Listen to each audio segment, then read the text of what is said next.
Cancer and God's Healing Sunlight, second edition by John Everblessed. This is the second in the series entitled Eden, God's Magnificent Outdoor Automatic Healthcare System. Hello, I am John Everblessed. Since the fall of Lucifer, there has ever been a dark science working to extinguish the light of truth. The enemy of our souls and his minions of human agents have, in the name of benevolent medical science, dogmatically denounced as evil that which God has pronounced as good. Woe unto them who call evil good and good evil, that put darkness for light and light for darkness. Isaiah 5:20. For generations, this counterfeit healthcare system has attacked God's natural law healthcare system, and with special hate, God's healing sunlight. I believe this is because sunlight is proven to be the most powerful, comprehensive healing agent ever gifted to man. Mortal man's so-called medical science has deceived all nations into setting aside God's natural law and his provisions for our health and healing. They have beguiled mankind into believing that our lives depend not upon God or his provisions for us, but upon the poisons promoted by the merchants of Pharmakeia. For by thy sorceries, Pharmakeia, were all nations deceived. Revelation 18:23. Pharmakeia has been magnificently successful in this propaganda campaign because they stayed true to one simple principle. Repeat a lie often enough and it becomes the truth. Joseph Goebbels, Minister of Propaganda for Nazi Germany. The Bible tells us that we are to live by every word that proceedeth out of the mouth of God. Matthew 4:4. And God pronounced sunlight good.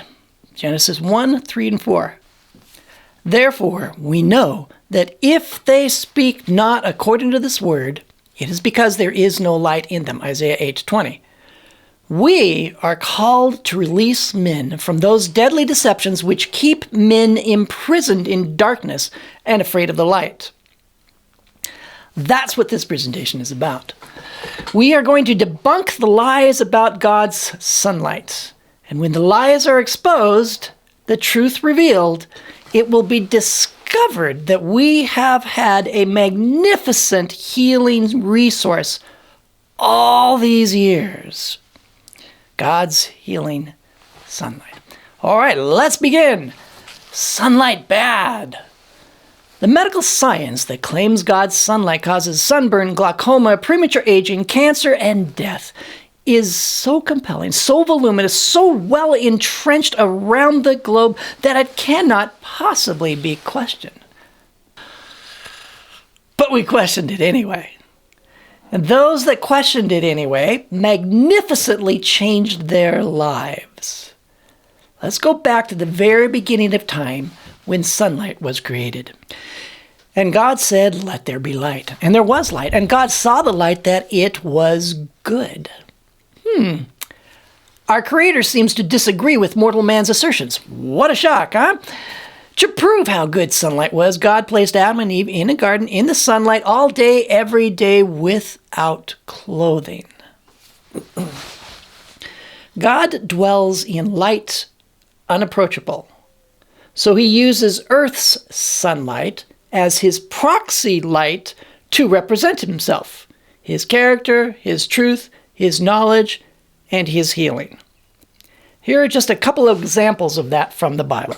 John 8:12 says, I am the light of the world. He that followeth me shall not walk in darkness, but shall have the light of life. The Son, notice that spelling, the Son of righteousness, shall arise with healing in his wings. When Adam and Eve fell, God cursed the earth, not the sun. The last curse on the earth was the flood. Because of those curses and sinful man's ever-increasing destruction of earth, our climate is subject to wide fluctuations between hot and cold.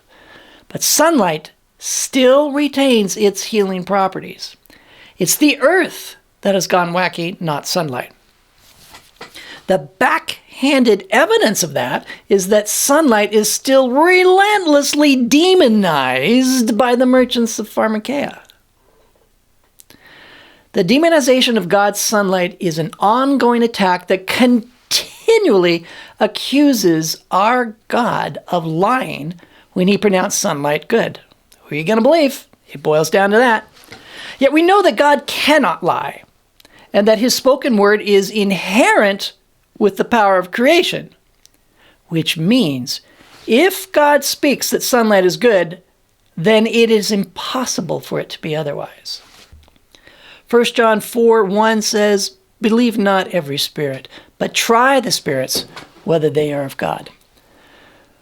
We need to obey this command and test the medical spirits that call God a liar when he pronounced sunlight good.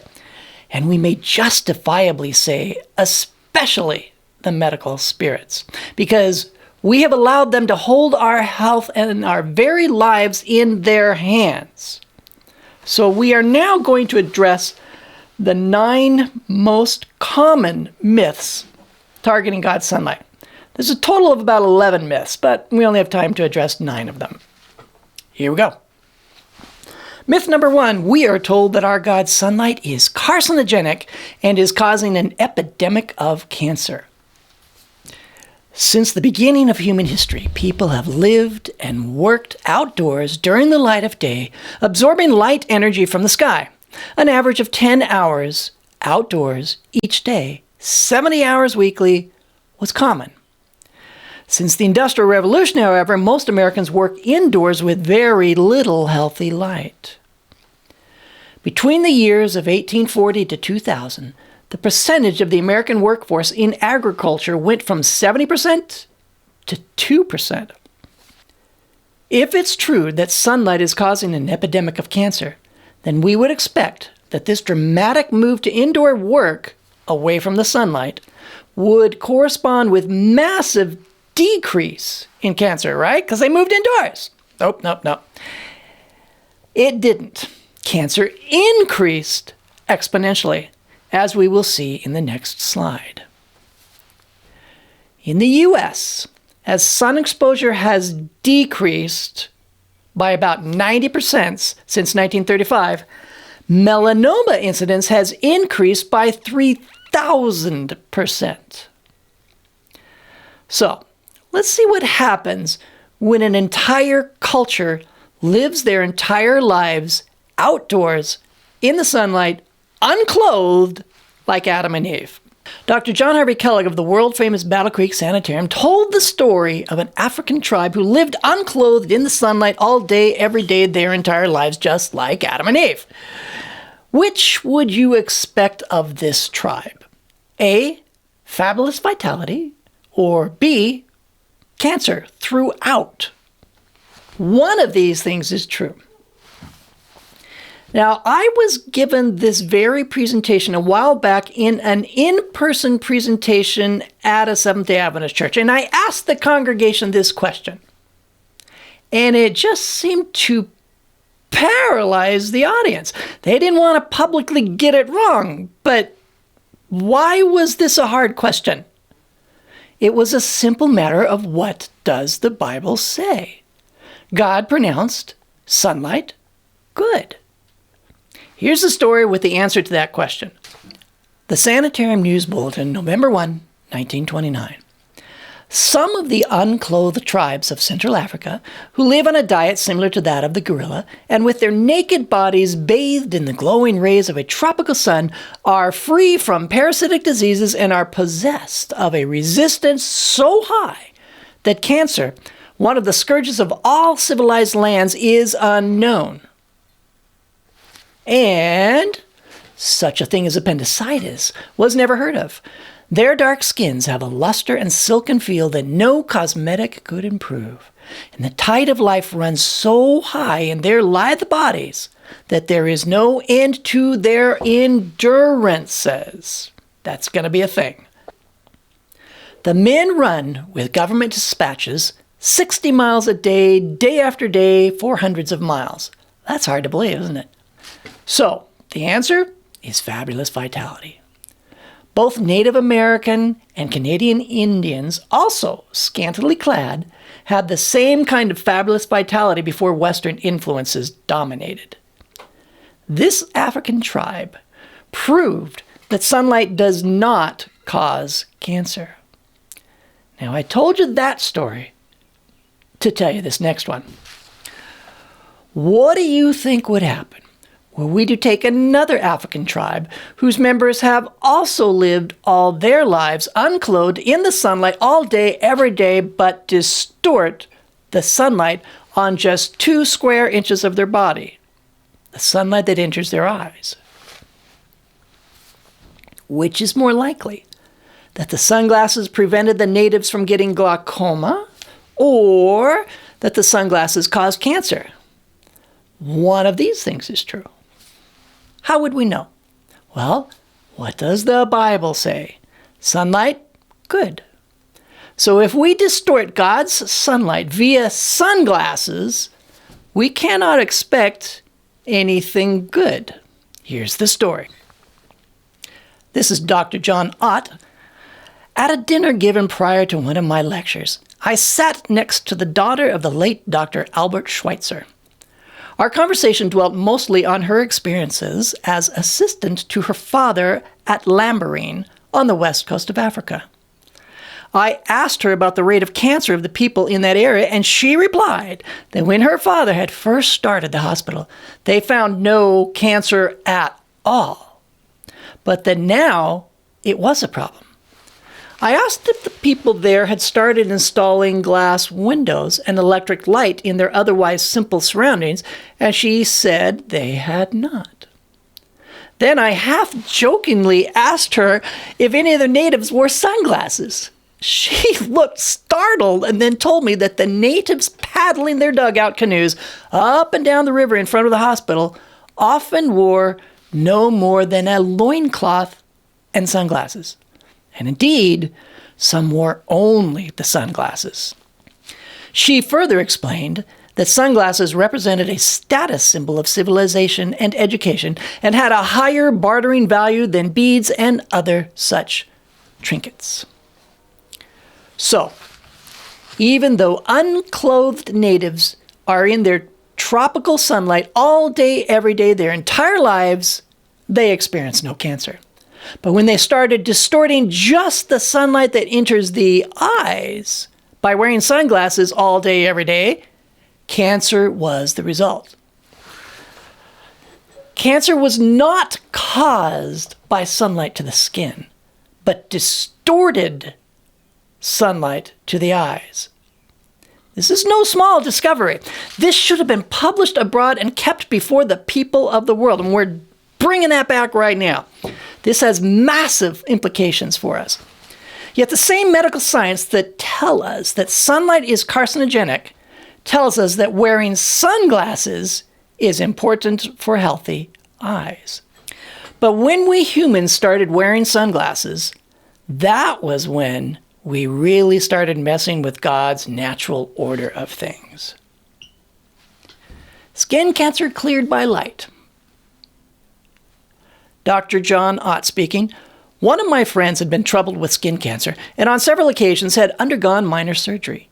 He was again having considerable difficulty and his physician had recommended further surgery.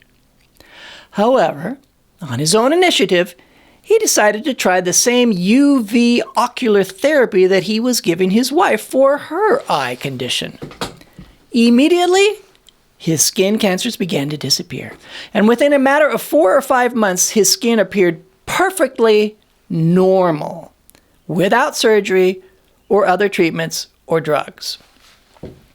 Now, here is that ocular therapy Dr. Ott was talking about. Number 1, spend as much time as possible outdoors. Full exposure as much as possible. Avoid wearing any eyewear or looking through glass. Avoid artificial light sources, including TV, screens, etc. It's very simple. Lung cancer and sunglasses. A personal friend of mine told me of an acquaintance of his, a man in his early 70s who had just been diagnosed as having terminal lung cancer. This man lived in the Southwest and wore sunglasses most of the time. My friend sent him a copy of My Ivory Cellar and a set of the instruction sheets that had been given out to the 15 patients in New York City for living outdoors as much as possible and avoiding artificial light sources. The elderly cancer patient agreed to follow the instructions. The tumor completely disappeared, and he lived for approximately 8 years before dying of heart complications. Sunglasses are messing with the natural order of things. Got cancer? Check your glasses. So I might add this. That guy cured himself of cancer by spending as much time as possible outdoors. Outdoors. Did that without glasses. Prostate cancer versus pink eyeglasses. Dr. John Ott speaking. An elderly acquaintance had been diagnosed with prostate cancer, and surgery had been recommended. I found that he had, for many years, been wearing eyeglasses with a light pink tint, and I was able to persuade him to stop wearing these and get some new, full-spectrum, clear, UV-transmitting spectacles. I advised him to cut down as much as possible on watching TV and to spend more time outdoors, or at least on an open-screened porch. He has now gone for 3 years without surgery, and the problem has apparently disappeared. There are several other stories available concerning pink and light and our health. Just not enough time to present them all here. Leukemia outbreak traced back to green curtains and warm fluorescent lighting. Now, leukemia is a blood cancer. This story is another example of cancer developing because the light entering the eyes has been filtered and distorted. Here's the 2-minute clip with Dr. John Nash Ott from his video entitled Exploring the Spectrum. Here's the St. John Brebeuf School in Niles, Illinois, a suburb of Chicago. In 1963, the Communicable Disease Center of the U.S. Public Health Service in Atlanta reported an unusually high rate of leukemia with the children attending this school, the highest rate of any school in the country, 5 times the national average. Many of the national cancer agencies, both public and private, have investigated this situation, but no positive explanation for this unusually high rate of leukemia has been found. And until an explanation is available, I believe that every possible clue should be explored. With this in mind, I visited the school and learned some interesting bits of information not previously uncovered. All but one of the leukemia cases were in 2 classrooms where the teachers followed the practice of keeping the curtains closed at all times because of the glare from the large areas of glass used in constructing the building. This then meant keeping the high-intensity fluorescent lights on continuously, which at the time of the high leukemia incidence happened to be the Deluxe warm white fluorescent tube, which is the pinkest of any of the standard tubes used for ordinary lighting purposes. In checking all the available records, I learned that this leukemia cluster, as this type of situation is commonly referred to, developed shortly after the teachers in these 2 rooms were transferred to this school and started to keep the curtains closed regardless of the weather and the fluorescent lights turned on all the time. I further learned that this situation had disappeared shortly after these same teachers were transferred on to other schools. And coincidentally, at this same time, all of the Deluxe warm white tubes were old and were replaced with cool white, which, though not a full spectrum type of tube, do represent less distortion than the Deluxe warm white when compared to natural sunlight. The cover story of Time magazine about 10 or 15 years ago mentioned such a complete remission.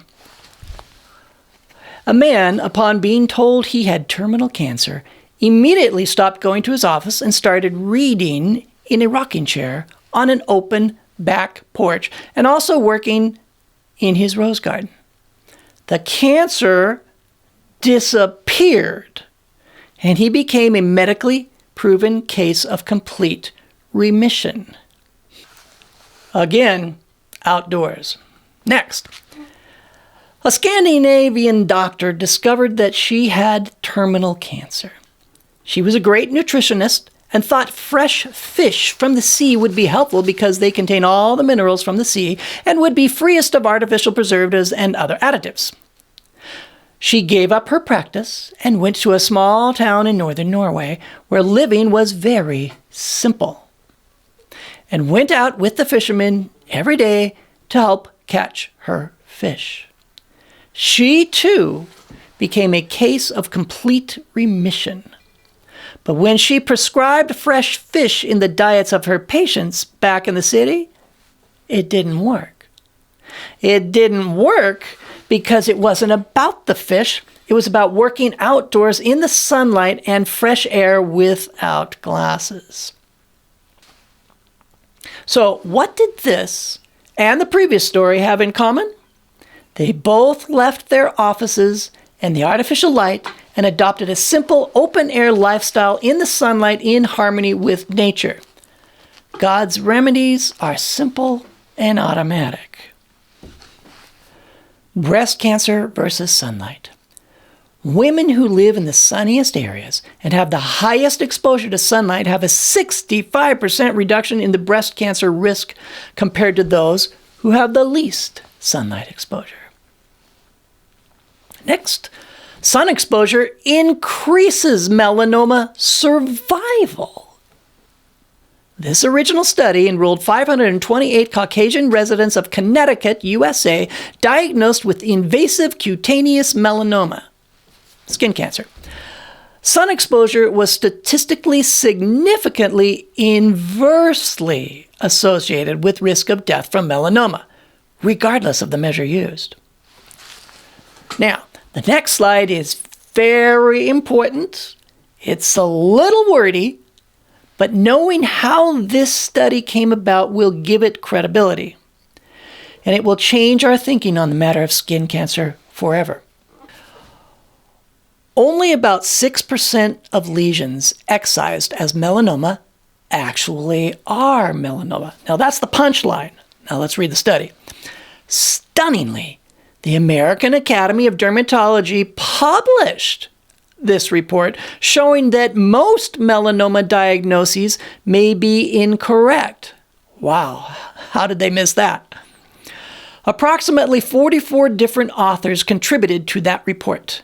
They made an accuracy in detection analysis based on the number of melanomas that needed to be excised during a period of 10 years compared to the actual number that were excised.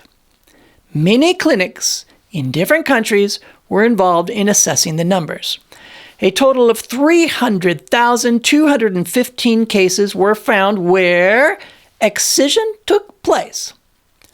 Of those cases, there were only 17,172 melanomas that really required excision, and 283,043 that were excised and turned out to be benign lesions. Therefore, there were about 16.5 non-melanoma lesions removed for each lesion that was cancerous, and only about 6% were legitimate cancers. Benign refers to a condition, tumor, or growth that is not actually cancer. In other words, 6% means that there is no skin cancer epidemic. But here's the rub. The original diagnosis of melanoma for that 94% who were misdiagnosed remains on the books and continues to be left in the cancer statistics, making it forever still appear as though there is an epidemic of skin cancer. This is no accident. This also means that 94% of these people that were disfigured, like you see here, didn't have to be. And yet they received no apology, no refund, and were awarded no money for punitive damages from a judge. This slide and the next 2 slides verify the true nature of the cancer industry. Melanoma has been shown to follow the increase of dermatologists for 33 years. Melanoma has been shown to follow the increase of dermatologists for 33 years. Oh. Myth number 2. We are told that sunscreen prevents cancer. Seriously? Well then, how do you explain this next study? The green line you see there is the increase in sunscreen sales in millions. Melanoma in both sexes followed that curve for 64 years. Folks, sunscreen seems to enable cancer, not prevent it. Is that a surprise to you?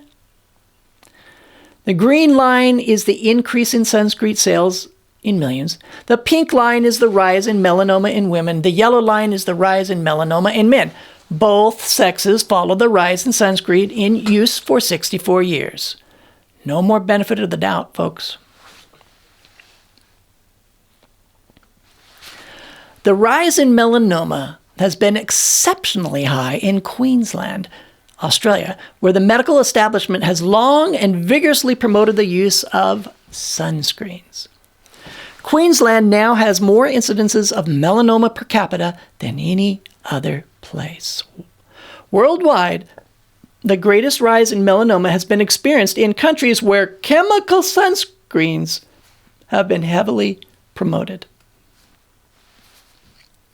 Myth 3. We are told that our God's sunlight causes cataracts and macular degeneration. This is cataract surgery, replacing a fogged-up lens with a synthetic, man-made lens, using a lens speculum to keep the eyelid open. You see that lens speculum? We're coming back to that. You're not going to like it. Cataracts and macular degeneration. This is Edward C. Condrot, MD, world's leading homeopathic ophthalmologist. He says, in my residency in ophthalmology, it was widely accepted that UV light is a cause of cataracts and macular degeneration. This is based on a study that was published in the American Journal of Ophthalmology 1982, March 93. Pages 299 to 306, titled Action Spectrum for Retinal Injury from Near Ultraviolet Radiation in the Aphakic Monkey. The conclusion was that near ultraviolet produced irreparable damage to the rod and cone photoreceptors. But one needs to look closely at the design of the study. So I'm going to warn you here. You will not like what you are just about to hear and see. And it gets progressively worse. It's got to be said, though. The monkeys in that study had their lenses sliced off their eyeballs, thus no lens protection. Number 2, their eyes were then chemically dilated, preventing the normal constriction and protection to bright lights. Number 3, a lid speculum was placed in the eyes of these monkeys to hold the eyes open, preventing blinking. It's getting worse. Number 4, a 2,500 watt xenon ultraviolet lamp was aimed at their eyes for up to 16 minutes. According to Dr. John Ott, this is like someone putting their hand in a blast furnace and concluding that heat is bad for our homes. So, no, sunlight does not cause cataracts and macular degeneration. Now, what do you think would be a properly calibrated response to this dreadful story? Revulsion? Rage? Horror? Anger? Sure. How about a decided determination to test every spirit, especially the medical and science spirits? Woe unto them who call evil good and good evil, that put darkness for light and light for darkness. In 1964, John Ott, along with Dr. Irving Leopold, studied the effects of light on rabbit retinal pigment epithelial cells. They documented that retinal pigment epithelial would not divide unless they were exposed to low levels of ultraviolet light. What this means is that ultraviolet light is necessary for our eye health. Severe deprivation of UV light might be a contributing cause of macular degeneration. When he says that it won't divide, that simply means that the cells in the eye will not be able to replicate themselves or regenerate if damaged or die. So again, the so-called scientific proof that sunlight causes macular degeneration has been proven to be false, and of course, out of harmony with the Word of God and natural law. Myth number 4. We are told that cancer develops on the skin that is most exposed to sunlight. Yet, it's been shown that approximately 75% of the tumors occur on the relatively unexposed body sites. Myth number 5, we are told that 10 to 15 minutes per day of sunlight to face and hands is all we need. The result of this claim is that we gain a false sense of security that we are getting enough sunlight to stay healthy when we are not. The amazing recoveries at the sun cure clinics were not achieved with 15 minutes a day to hands and face. It was daily, full body exposure that enabled such miraculous results. We are to get as much sunlight as possible. 15 minutes to face and hands may help us survive, but not to thrive, far from therapeutic levels. Remember, God placed Adam and Eve in the garden, in the sunlight, all day, every day, without clothing. Myth number 6. We are told that skin cancer is more likely if we have ever been seriously burned. Let's see if that's true. Sunburn versus melanoma, the most serious skin cancer. Yet, individuals who had ever been severely sunburned or who had high levels of intermittent sun exposure were less likely to die from melanoma than individuals who had never been severely sunburned or who had low levels of intermittent sun, respectively. God pronounced sunlight good. No matter what man says, no matter how big and important is the medical journal that says otherwise, it's a lie if it disagrees with God. Myth number 7. We are told that our God's sunlight causes sunburn. So, some of you may be thinking, there is no way that is a myth. Well, if you think that's hard to believe, wait till you see this. We are told that tanning is a protective mechanism against sunlight, triggered by sunburn, a protective mechanism. So these two myths are combined because they go hand in hand. Can't talk about one without the other, so we start with sunburn, shall we? So what about the very idea of a sunburn? Does it make sense to you that God would create our sun to burn us? Yet no one can deny that sunlight causes sunburn, right? No one can deny it. It's just a given. It does, of course. Yet God pronounced sunlight good. And God's word is never wrong. So we have a conundrum here, don't we? God's unfailing word, man's undeniable experience. Are we to deny our own experience? Yes, of course. Let God be true, but every man a liar. Romans 3:4. We are to deny our experiences, our own senses, if they contradict God's word, which leaves us only one conclusion. You ready? Man has done or is doing something that is not in harmony with God's Eden health principles, thus thwarting or distorting the healing rays of God's sunlight, causing unnatural reactions.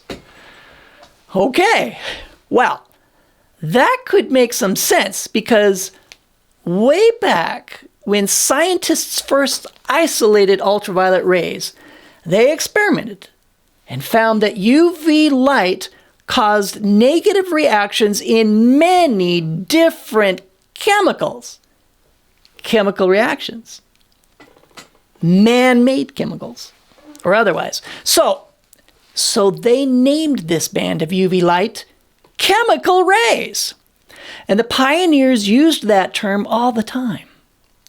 Could it be that sunburn isn't a burn at all, but rather an unnatural chemical reaction as sunlight passes through toxic chemicals and frankenfoods which have found their way into our bodies? Sunlight was just trying to do its job, but foreign chemicals that shouldn't be in our body thwarted it.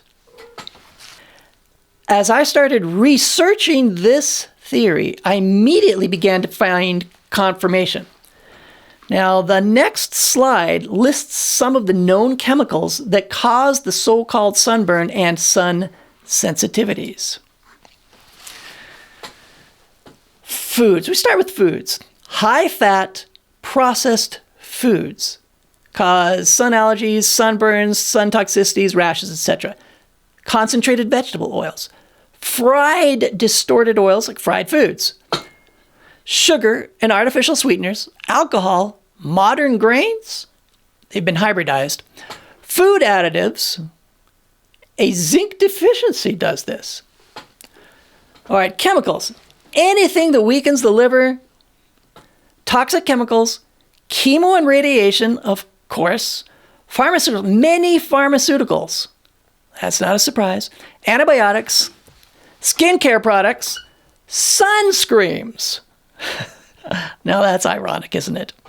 Perfumes and essential oils, heavy metals, vaccines, fillings, disinfectants.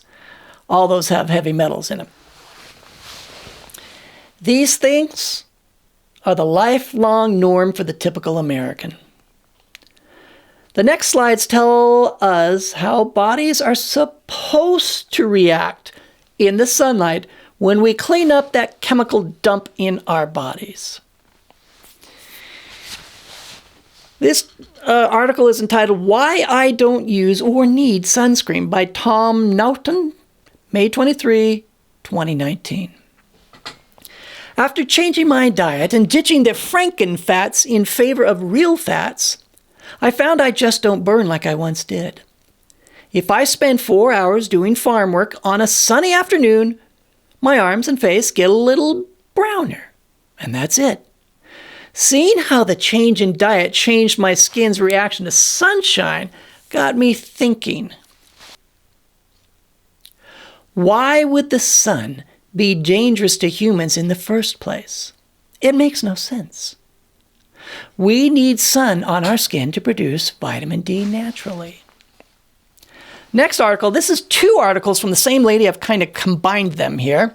This article is entitled Why I Eat My Sunscreen by Katie Wells. Here's a quote. I am partially Irish-Scottish, which is Latin for very fair-skinned, and had always burned. In fact, even moderate sun exposure would leave me with a pinkish glow rather than a tan, until several years ago, since going grain-free, sugar-free, etc., and incorporating more healthy fats and vegetables, I've noticed I have a higher tolerance to the sun.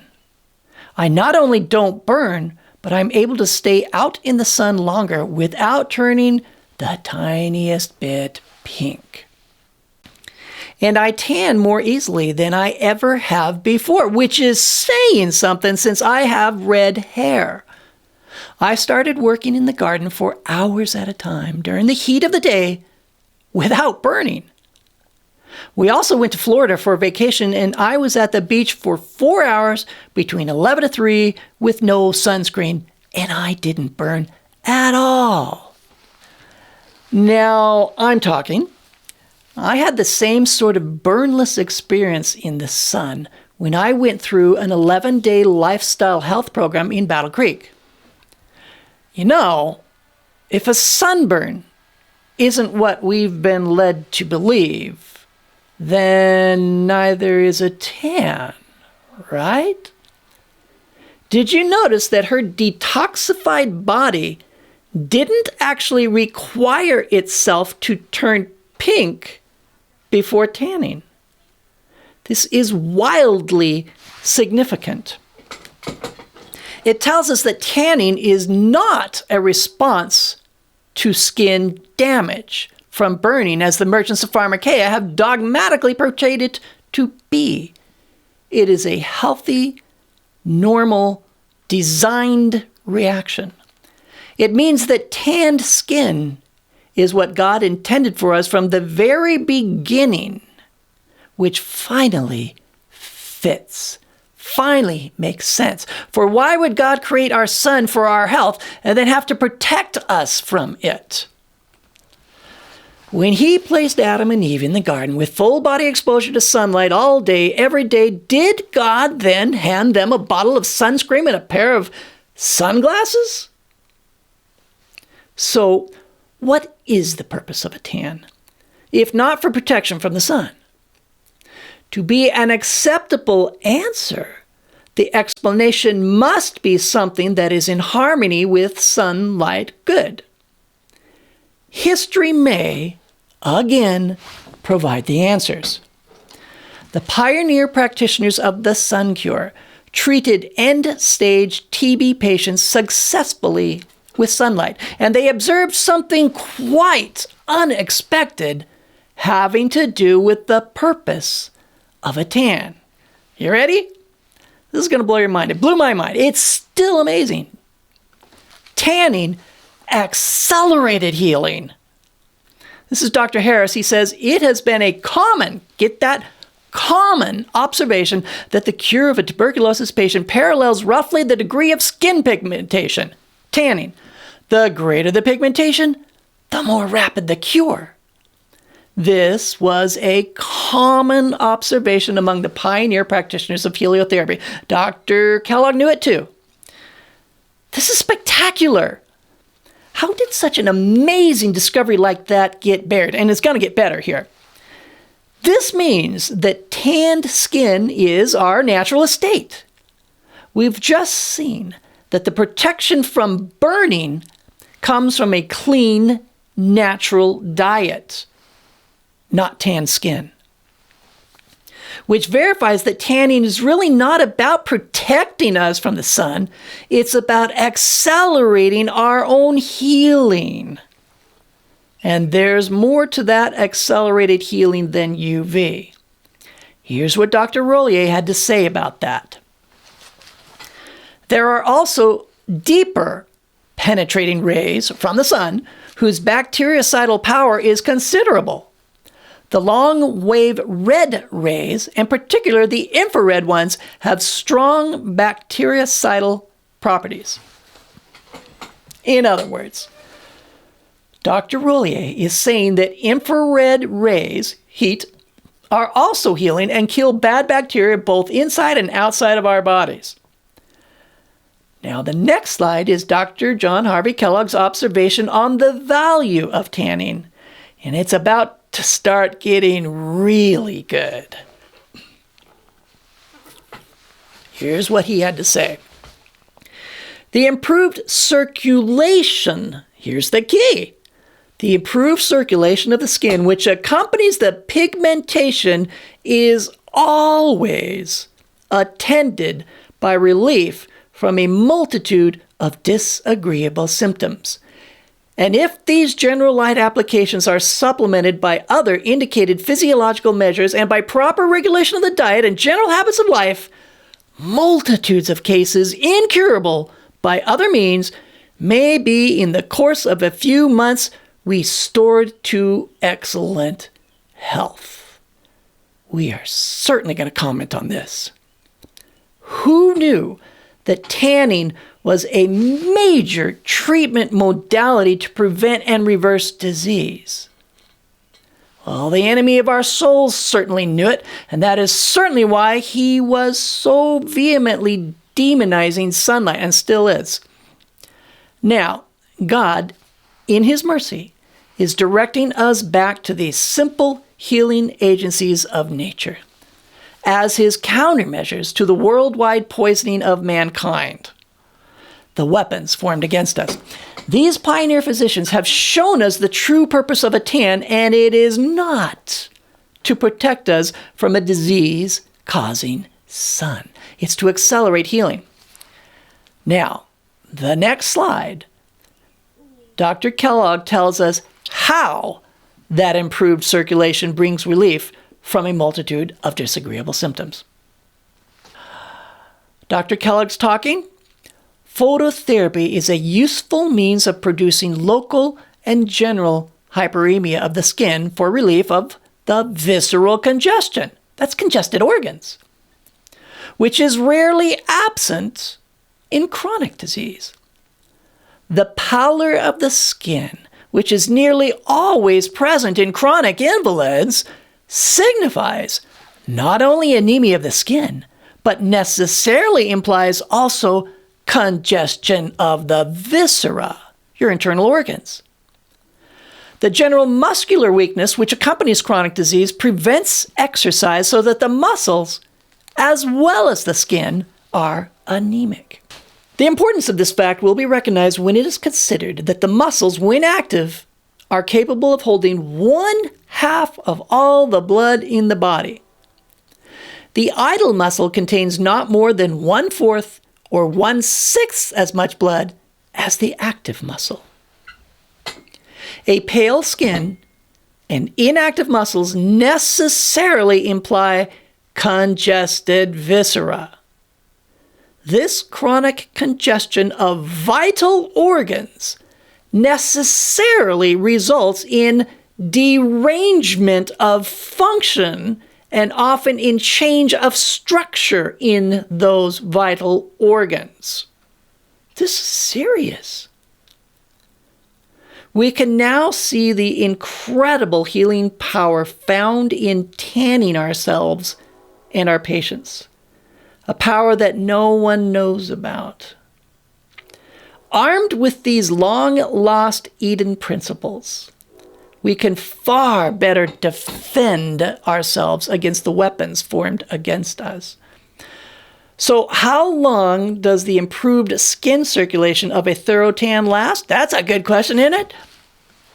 Dr. Kellogg says, Hasselbach noted that the increased vascularity of the skin induced by light, tanning, lasts for 6 to 9 months. Now that is information we could use. A healing tan will carry us through the long winters, both with stored vitamin D and decongested viscera, etc. God had this whole thing figured out from the beginning. Sunbathing boosts the immune system as well. Dr. Kellogg addresses that too. He says, the increase of leukocytes occurs within half an hour after a general light application and may amount to as much as 90%. The average increase is 25 to 30%. In other words, sunlight dramatically boosts the immune system in a very short time as well. Dr. Kellogg continues, the remarkable increase in the immunizing power of the blood demonstrated by Leonard Hill and his associates suggests that the skin may play an important part in defending the body against infection by raising the immunizing power of the blood under the influence of light rays. It's so much more than just vitamin D, folks. If we intend to survive what's already coming for us, we must get into the sunlight and get ourselves and our patients tanned. Dr. Kellogg said, the tanned skin is able to defend itself against cold and to protect the body against disease much more efficiently than the pale, anemic skin which has not been kissed by the sun. This is Leonard Hill. The pigmented skin of one habituated to sun exposure is much more resistant to infection. Febrile rashes, such as chicken pox, affect least the well-pigmented areas. The feeble one should press out into the sunshine as earnestly and naturally as do the shaded plants and trees. The pale and sickly grain blade that has struggled up out of the cold of early spring puts out the natural and healthy deep green after enjoying, for a few days, the health and life-giving rays of the sun. Go out into the light and warmth of the glorious sun, you pale and sickly ones, and share with vegetation its life-giving, health-dealing power. All right, back to cancer. Remember this? The TB patients at Leysen, Switzerland spent more time in the sun and had more skin exposure than anyone, some of them for years, yet they never developed cancer. If there was ever any group of people whose immune systems were seriously compromised, it was these end-stage dying patients at Leysen. They would have been wildly susceptible to cancer if sunlight actually caused cancer. As we come to the end of this presentation, we cannot help but notice an interesting parallel. If we approach the light of God's presence in a spiritually polluted state, His light will be as a consuming fire to us.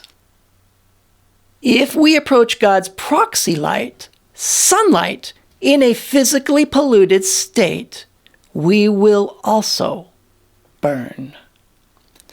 Our task is to assist nature in her efforts to expel impurities so our patients can receive rapid healing in the sunlight.